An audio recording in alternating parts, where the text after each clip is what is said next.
Cathy Engelbert's Caitlin Clark-Angel Reese comments, disappointing. New York Liberty forward Breanna Stewart said it was disappointing to hear WNBA Commissioner Cathy Engelbert's comments on star rookie's Angel Reese report that she has received racist abuse from fans amid her Rookie of the Year competition with Caitlin Clark.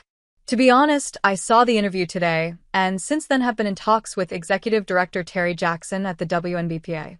I think that it's disappointing to hear, Stewart told reporters Tuesday after the Liberties went over the Dallas Wings, per Christian Arnold of the New York Post.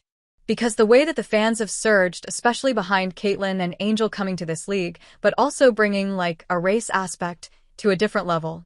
There's no place for that in our sport. I think that's really what it is. We want our sport to be inclusive for race, for gender, and really be a place where people can be themselves. We wish Cathy would have used her platform in a different way and have made that a little bit better. Just telling the fans enough is enough. Become a fan of our sport, and for the new ones, lock in on everybody. But don't be disrespectful, because as a league, we stick together, and there's no place for that. Las Vegas Aces stars Alicia Clark and Kelsey Plum also criticized Engelbert's statement on Tuesday, per ESPN's Alexa Philippou. Clark said the comments were not okay, while Plum said they were hard to hear. It's pretty clear there's a difference between rivalries and racism. Big difference, Plum said, per Philippou. Stewart, Clark, and Plum were responding to Engelbert's Tuesday appearance on CNBC's Power Lunch, during which she addressed Reese's report of receiving abuse from fans.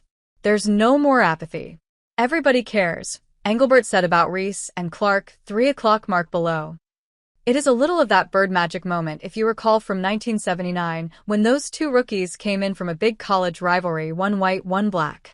And so we have that moment with these two. But the one thing I know about sports, you need rivalry. That's what makes people watch.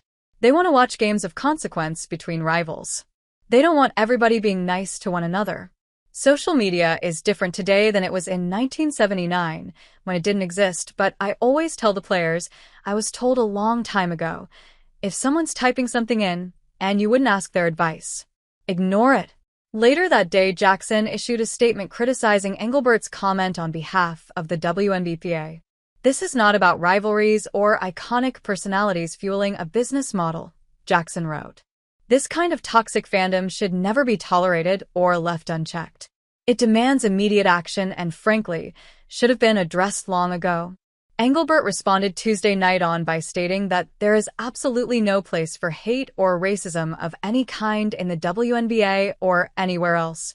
Engelbert and the WNBPA's comments center around a recent appearance by Reese on her podcast Unapologetically Angel, during which the Chicago Sky rookie said that although there has never been beefs between her and Clark, she has received racist abuse from the Indiana Fever Stars fans. I think it's really just the fans, her fans, the Iowa fans, now the Indiana fans. They ride for her. And I respect that, respectfully, but sometimes it's very disrespectful. There's a lot of racism when it comes to it, and I don't believe she stands on any of that, Reese said 10:30 mark. Reese continued. When it comes to death threats, I'm talking about people coming down to my address. It's come down to that. Since being selected with the number 1 and number 7 picks of the 2024 draft, Clark and Reese have posted record-breaking campaigns, with Reese setting a league standard for consecutive double-doubles as Clark has broken the rookie record for assists.